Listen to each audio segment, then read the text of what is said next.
December 20వ తేదీన జీవముగల దేవుని మాటలు.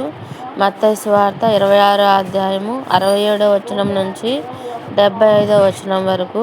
అప్పుడు వారు ఆయన ముఖం మీద ఉమ్మివేసి ఆయనను గుద్దిరి. కొందరు ఆయనను అరచేతులతో కొట్టి, క్రీస్తు, నిన్ను కొట్టిన వాడెవడో ప్రవచింపమనిరి. పేతురు వెలుపటి ముంగిట కూర్చుండి ఉండగా ఒక చిన్నది ఆయన యొద్దకు వచ్చి, నీవును గలిలయుడగు యేసుతో కూడా ఉంటివి కదా అనెను. అందుకు అతడు, నేనుండలేదు, నీవు చెప్పు సంగతి నాకు తెలియదని అందరి ఎదుట అనెను.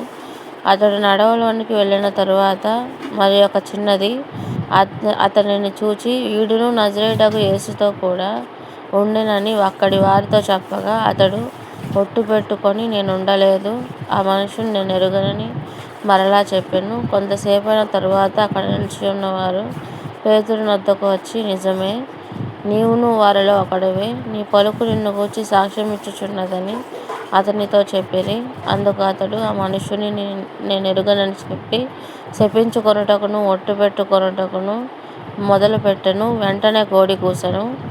కనుక కోడి కూయక మునుపు నీవు నన్నెరుగవని ముమ్మారు చెప్పెదవని యేసు తనతో అనిన మాట పేతురు జ్ఞాపకం తెచ్చుకొని వెలుపలికి పోయి సంతాపపడి ఏడ్చెను. యేసయ్య వాక్యాన్ని ఆశీర్వదించునుగాక. వినిన మీ అందరి జీవితంలో ఆశీర్వాదాలు కలుగునుగాక. ఆమేన్.